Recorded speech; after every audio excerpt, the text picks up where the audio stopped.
In this video, I'm going to share with you these 3 stamps that I made several years ago in August of 2020. And I think that they're not really stamps. I think they lend themselves more to a block print style. I think once they get to be a certain size, then you can no longer use it as a stamp where you just make the impression from your hand onto the paper.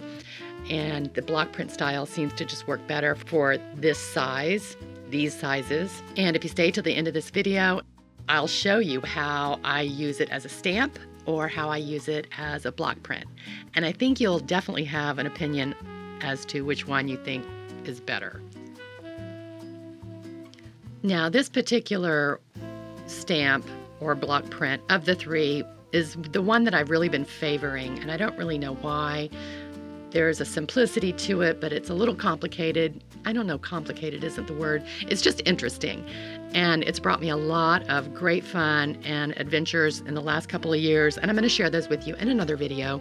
But right now, I'm just going to share with you how I carved this very simply and why I chose this size. And as you can tell, they're all 3 the same size.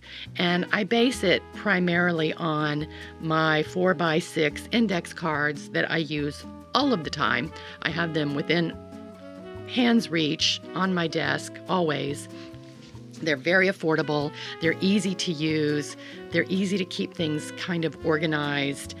So therefore, when I went to carve these stamps, I knew that I wanted them to be this size. And I also wanted them to be this size so that they would work well on greeting cards and fine art, maybe small fine art prints. So that was my approach for this. So when I went to carve these, I knew that the design had to fit perfectly on a 4x6 speedy carve. This is my favorite material. I love carving with it. The only issue is it is thin. And I do like I said, I do a video on mounting this material on acrylic mounts, which gives you a nice handle. And that really works in your process with using these as stamps. So I'm going to share with you me carving this stamp. It was pretty straightforward. It was not anything hard. So in this particular carving, I'm using a number 2 V-shape blade by Speedball. I will definitely leave a link for it below. It's a little bit deeper groove, and I enjoy using that for these really bold type of images. I enjoy doing it, so I'm just going to turn some music on and I'll speed up the video and you can just watch me carve this stamp, but it turned out so lovely and I've had so much fun using it.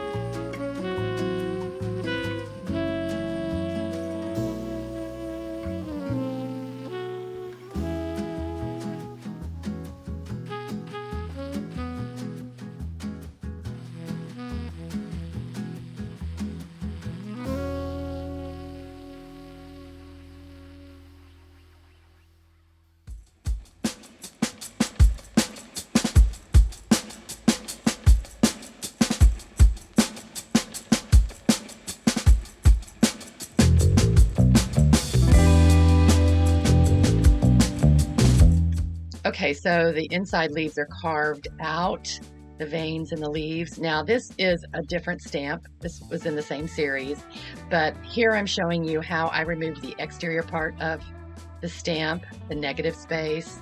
And I use an X-Acto blade because it's just so much easier. It's kind of obvious to see what I'm doing here. I'm going at an angle away from the carved image and removing larger pieces of the material with the X-Acto blade, and you can just sort of see how I do that here.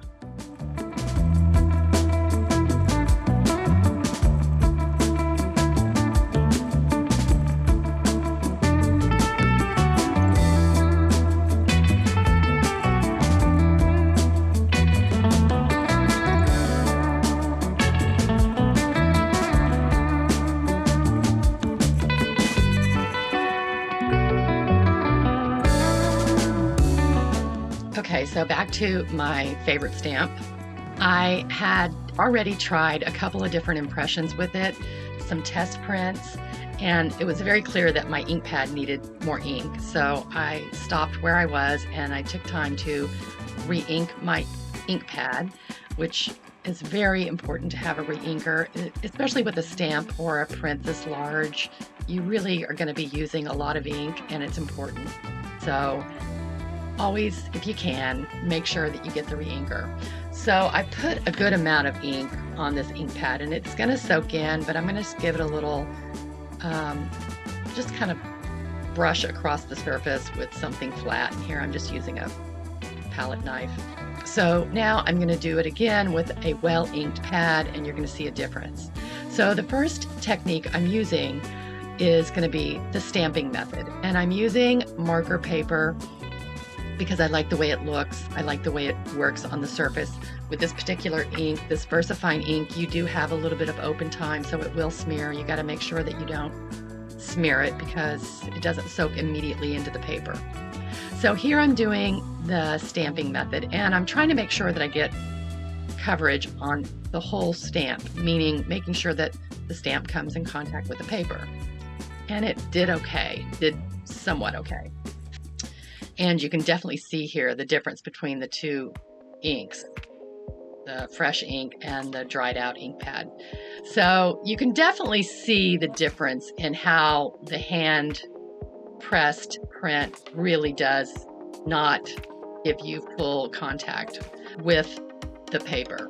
So now I'm going to do a block print style, and I'm actually using several pieces of paper. I don't know why, I just decided the whole block of paper came up when I lifted it, so I said I'll just go with it. And I'm using a spoon to burnish the back just to make sure that I have even coverage. And you can clearly see the difference between the hand stamped and the block printed in both versions. So that is a good enough reason for me to keep using these stamps in a block print method, in a block print style. However, that being said, I'm still doing a lot of work with this stamp, which, like I told you before, I absolutely love. And I'm using a lot of watercolor techniques and a lot of collage, and I will share that with you in the next video. But for now, thank you so much for watching. I will see you in the next video.